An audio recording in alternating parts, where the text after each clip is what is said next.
S પર બિરાજમાન આપણા સૌના અંગત પરિવારજન એમ કહીશું, ગેસ્ટ નથી. કેમ કે મારા તો એ ગુરુ છે. 10 વર્ષ પહેલાં તમારી જેમ હું પણ એમના પાસે ટ્રેનિંગ લઈ આવી છું. કરાટેની નહીં પણ એરોબિક. એટલે એમને વંદન કરું છું.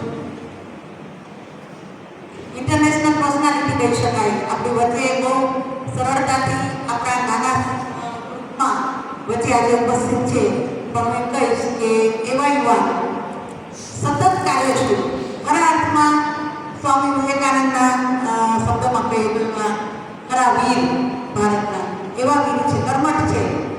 એમની એક્ટિવિટી સાથે વોટ્સએપ ગ્રુપથી જોડાયેલી છે. એટલે મને ખબર છે કે અત્યારે તમને વાત કરતા હતા, સતત એટલી બધી એક્ટિવિટી થાય કે એમને એ મૂકવાનો પણ સમય નથી હોતો.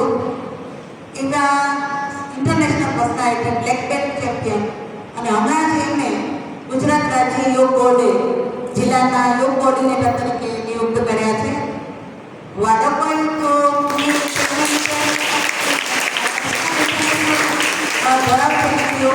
અને તમને ખબર જાણીને નવાઈ લાગશે કે આપણા ફિલ્મ અભિનેતા અભિનેત્રી હોય ને એના ટ્રેનર છે. બરાબર ને કેતનભાઈ? કૃતિ હતો તો એવા શ્રી કેતનભાઈ, એવા જ એમના હાથ નીચે ગુરુ સમાન એવા થયેલા શિષ્ય એવા મહેશભાઈ, આપણા વ્યાયામ ખેલકૂદના નીચે હેઠળ અને એનએસએસના નીચે હેઠળ આપણે આ એક્ટિવિટી કરી રહ્યા છીએ. તો એનએસએસના પ્રોગ્રામ ડૉક્ટર કેતનબેન, ખેલકૂદ વ્યાયામના આપણા અધ્યક્ષા પ્રોફેસર શોભનાબેન, એનએસએસ યુનિટ 2ના પ્રોગ્રામ ઓફિસર ડૉક્ટર રાજેન્દ્રભાઈ, આપણા સ્પોર્ટ્સ કમિટીના સભ્ય ડૉક્ટર ઇલુબેન, હમણાં જ આપણી સાથે શેફાલીબેન વિદાય થયા તરત જ આપણી દીકરી રીનાબેન આપણી સાથે જોડાઈ જ ગયા. અને હું કેતનભાઈ ગૌરવ સાથે કહીશ કે અમારા પ્રિન્સિપાલ શ્રી સ્પોર્ટ્સ એક્ટિવિટીને ખૂબ મહત્વ આપે છે. ધારાઓ તો જ્યાંથી જયંતિ રવિ હતો ને અમારા શિક્ષણ વિભાગના કમિશનર તરીકે, ત્યારે બધી ધારાઓ ની વહેંચણી થઈ હતી અને એવી ગાઈડલાઈન આપવામાં આવેલી કે દરેક કોલેજે 7 ધારા અંતર્ગત જુદી જુદી એક્ટિવિટી કરવા. એમાંની એક ધારા એટલે સ્પોર્ટ્સ ધારા. તો ક્યાંય કદાચ અત્યારે કવાચિત 10% જેવી કોલેજોમાં કદાચ ચાલુ હશે, પણ અત્યાર સુધી વિધાઉટ ફેલ અમારે ત્યાં બધી જ ધારાઓ વિરોધ લેવાય છે. દરેક ધારાના અધ્યક્ષા છે, જુદા જુદા વિભાગ છે એના જુદી જુદી ધારાના અધ્યક્ષો પ્રોફેસર્સને એ ધારા સોંપવામાં આવેલું છે. એની એ પ્રમાણે કામ થાય છે. સરનું કેવું છે કે દીકરીઓના સર્વાંગી વિકાસ માટે થાય એટલું કરવાનું. અને સોમનાબેનને ખબર છે, મને સોમનાબેન સાક્ષી છે સર કે ક્યારે તમે આપણે આની સ્પોર્ટ્સની સાથે સાથે તમે સેલ્ફ ડિફેન્સની સોમનાબેન ક્યારે આયોજન કરો? સોમનાબેન કે સર આપણે પછી કરીએ. તો હમણાં વરસાદનો માહોલ હતો, પછી આપણે શિયાળામાં કરીએ. તો સર કે આ સત્રમાં જ કરવું. સોમનાબેન કે તો કરી દે, કોઓર્ડિનેશન કર્યું અમે સર સાથે. કેતન સર એટલા સહજ, છોકરાઓ ખાલી શાળા કોલેજ સાથે જ નથી સંકળાયેલા, પોલીસ ડિપાર્ટમેન્ટ, આપણા નેવીના એમની સાથે જોડાયેલા છે. કઈ કેટલી ખાલી પોરબંદર જિલ્લાની જુદી જુદી કુટિયાણા હોય, રાણાવા હોય, એની શાળા કોલેજને એ લાભ આપે છે. છોકરાઓ ખરા અર્થમાં સેવા કરે છે. સ્વાસ્થ્ય માટે તો છે, સુરક્ષા બને, કેમ કે ફિટનેસ જે આપણા સ્વાસ્થ્ય માટે તો સારું જ છે, પણ આપણા પોતાની સ્વયંની સુરક્ષા માટે પણ બહુ જરૂરી છે. કરાટેના માધ્યમથી હોય કે આપણે પહેલાં તો કરાટે તમે 15 દિવસની ટ્રેનિંગમાં આટલો સરસ પડકાર આમાં તમે લોકો બધા સામે નીકળતા હોય ત્યારે તો જૂના લેક્ચરમાં અમે જોઈ છે. અમે અમારા કાર્યક્રમો એટલે અહીંયા નથી આપી શકતા, પણ અમારા ક્લાસરૂમ સુધી તમારો પડકાર બોલી મેઘાણીની ચારણ કન્યાની જેમ ચારણ કન્યા યાદ આવી ગઈ. તો તમે સૌ એવી જ બહાદુર લીડર, ખાસ તો તમે ટ્રેનિંગ લ્યો છો એનો મતલબ અહીંયા સુધી ફિટનેસ માટે તો જરૂરી જ છે કે આપણે પહેલાં તો શરીર સૌષ્ઠવ આપણું સારું હોવું જોઈએ. સારું ભોજન લઈશું, જંક ફૂડ નહીં લઈએ તો આપણે આ રીતના કરાટેના સરસ રીતે પડકાર આપી શકશું અને સરસ રીતે તમારું સ્વાસ્થ્ય પણ જળવાશે. એના ફિટનેસ માટે પણ કરાટે જરૂરી છે અને સુરક્ષા માટે પણ જરૂરી છે. સમાજમાં આપણે આપણે બધા છાપાઓ વાંચીએ છીએ હમણાં કેવી બધી દુર્ઘટનાઓ દુષ્કર્મો થાય છે.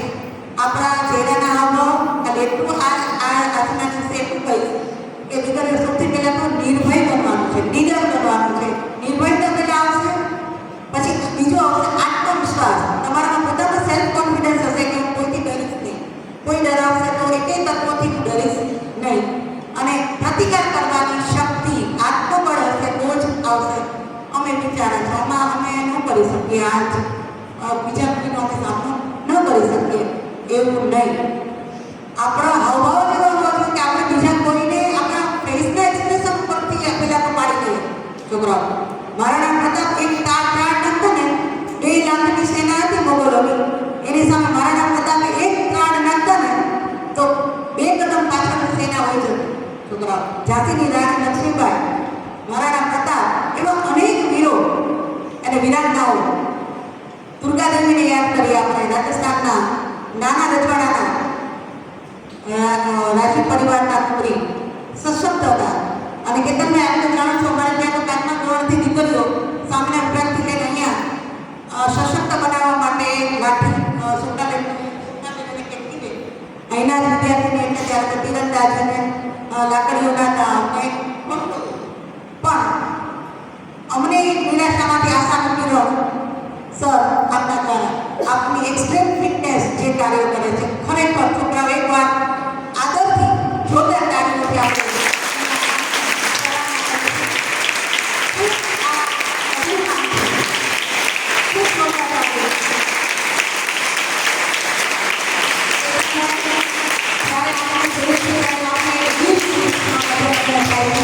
એટલા સૌમ્ય એક સૈનિકના દર્શન થાય છે. આપ જેને ટ્રેન કરેલા છે મહેશભાઈને જોઈએ, હું દિવંગત આપણા વીર જયેશભાઈને પણ યાદ કરીશ, જે સર્ટિફિકેટમાં તમારા સર્ટિફિકેટમાં જેમને એમને શ્રદ્ધાંજલિ એમના ફોટોથી આપેલી છે. એ કોઈ વ્યક્તિને ભૂલતા નથી. એમનું સમગ્ર વ્યક્તિત્વ, એમની જે સંસ્થાનું સમગ્ર કાર્યશૈલી ખરેખર સરાહનીય છે. શિસ્તબદ્ધ રીતે સંસ્થાની, કારણ કે મેં પોતે અને મારી દીકરી બે એમની પાસે ટ્રેનિંગ લીધેલી છે. ક્યાંય તમને કોઈ ટ્રેનર કેતનભાઈ ખુદા તમે તો ટ્રેનિંગ લીધેલી છે. હવે તો કદાચ કેતનભાઈને વ્યસ્તતામાં નહીં હોય સમય, એમના નીચે આપેલા કદાચ એવા જ કેતનભાઈ જેવા જ ટ્રેનિંગ આપતા હશે. એવી જ દીકરીઓ તો એમની આવતી હતી, એને પણ યાદ કરીશ. ખૂબ સરસ રીતે કેતનભાઈ આપણને ટ્રેનિંગ આપી છે. આપણે અહીંયા ટ્રેનિંગ પૂરી નથી કરી લેવાની. કેતનભાઈ આપણને ઓફર કરી છે, બંને બ્લેક બેલ્ટ ચેમ્પિયન છો છોકરાઓ. બ્લેક બેલ્ટ ચેમ્પિયન થવું એ બહુ મોટી સિદ્ધિ છે કરાટે ક્ષેત્રમાં. તો અને એ નિઃશુલ્ક કરાવશે એવું કીધું છે, તો એમની કંઈક આપવાની તમને ભાવના નથી લાગે. એના માટે અમે ઋણ